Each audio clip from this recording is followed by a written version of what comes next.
একদিন আমি মাদারীপুর শরীয়তপুর ওই পদ্মা সেতুর ওই পারে ওইখানে মাহফিল করে রাত্রে আসতেছিলাম। অনেক সময় যাওয়া হয়, তো রাতের প্রায় 2:30-3টা বাজে। পদ্মা সেতু পার হয়ে এই পারে আইসা রাত বাজে গেছে।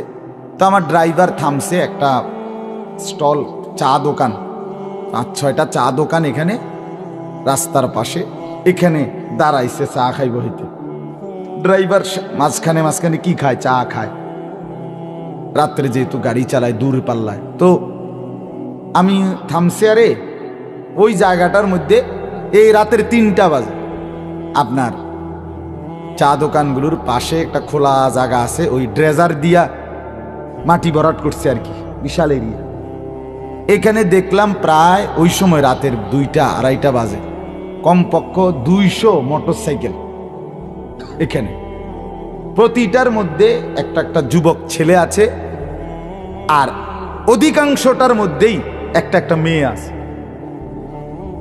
রাতের বাজে 2:30।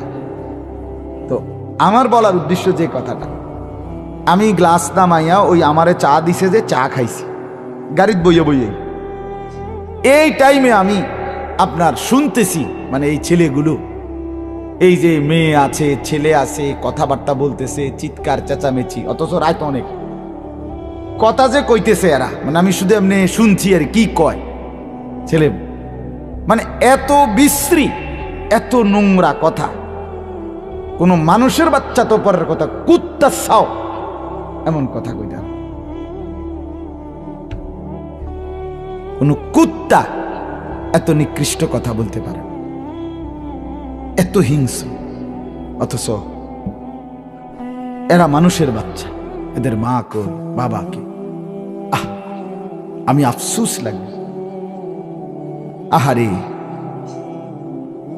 মানুষের বাচ্চা কেমনে এত নিকৃষ্ট কথা বলে, মানে এগুলো উচ্চারণ করার মতো কোনো কথা না, এমন বাজে নোংরা কথা।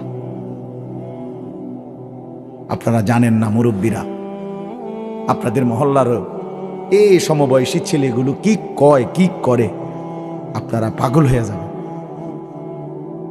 এরা যে আড্ডা দেয়, আড্ডার মধ্যে দেশ জাতি সমাজ, নিজের ভবিষ্যৎ, নিজের কল্যাণের কোনো কিছু এই নিয়ে কোনো কথা নেই। শুধু নারী, শুধু অশ্লীলতা, শুধু জিনা ব্যভিচার, শুধু অসভ্যতা, শুধু জন্তু জানোয়ার আর হাইওয়ানের মতো নিজের শাহওয়াত যৌন চাহিদা পূরণের জন্য যত কথা দরকার, যত আচরণ দরকার, এই কথা কে শিখাবে? কিচ্ছু না। যাও কিছু শিখতো, তাও যেন আর না শিখে, তার সব ব্যবস্থা হয়ে গেছে।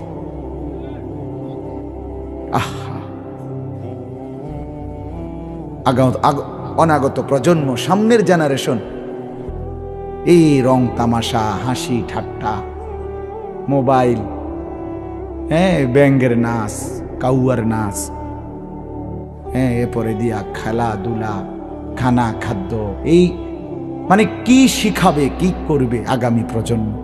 সম্পূর্ণ অকর্মণ্য, অপদার্থ বানানোর সমস্ত নীল নকশা হয়ে আছে।